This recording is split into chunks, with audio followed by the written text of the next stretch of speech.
पिछला सप्ताह उत्तर प्रदेश की राजनीति के लिहाज से कई समीकरण बदलने वाला रहा। दिल्ली, गोवा, पंजाब और हरियाणा जैसे राज्यों तक खुद को सीमित रखने वाली आम आदमी पार्टी ने प्रदेश में 2022 का चुनाव लड़ने का ऐलान कर दिया है। बिहार के चुनाव में करिश्माई तौर पर 5 सीटें जीतकर सत्ता का गणित बदल देने वाली असदुद्दीन ओवैसी की पार्टी AIMIM ने भी यूपी में चुनावी एंट्री ले ली है। इसके बाद से प्रदेश में सभी पार्टियां अपने अपने समीकरणों और नफा नुकसान का आकलन कर रही हैं। ज्यादातर राजनीतिक जानकार इसी बात पर निगाह लगाए हैं कि क्या बिहार में ओवैसी के साथ रही मायावती यहां भी उन्हें अपने साथ रखेंगी। इसके अलावा शिवपाल यादव किस तरफ जाएंगे, इस पर भी सभी की निगाहें लगी हैं।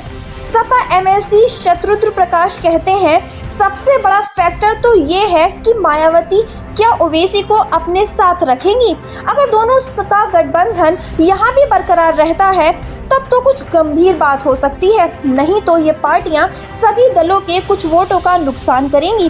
कांग्रेस MLC दीपक सिंह कहते हैं, ये भाजपा की रणनीति का हिस्सा है। चुनावी जमीन पर होगा कुछ और चर्चा किसी और चीज की हो रही होगी।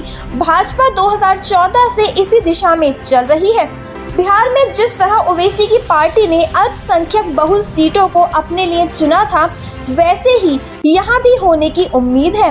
राजनीतिक जानकारों के मुताबिक सपा बसपा अपने पाले में सीटें करने के लिए कोर वोट बैंक के साथ मुस्लिम वोटों पर आश्रित रहती हैं। ओवैसी की सक्रियता को इस लिहाज से महत्वपूर्ण माना जा रहा है कि इससे मुस्लिम वोटों में सेंधमारी बढ़ेगी।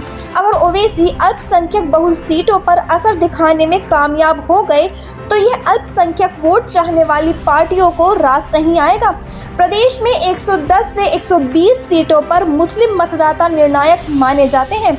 राजनीतिक जानकारों का मानना है कि आम आदमी पार्टी की यूपी के चुनावों में एंट्री से शहरी मतदाताओं को उसकी तरफ जाने का खतरा राजनीतिक दल महसूस कर रहे हैं। दरअसल आपने जिस तरह दिल्ली में एक मॉडल स्थापित किया है, पार्टी उन्हीं को यूपी में शोकेस करेगी।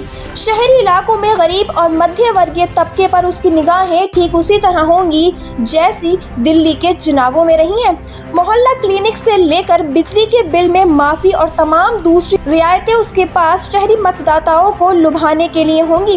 राजनीतिक जानकारी मानते हैं कि दिल्ली में ज्यादातर आबादी शहरी है, ऐसे में आम आदमी पार्टी का वहां पर समीकरण ठीक है। वहीं यूपी में जाति फैक्टर और 72% हिस्सा ग्रामीण होने की वजह से उसकी पैठ यहाँ कुछ मुश्किल दिखती है।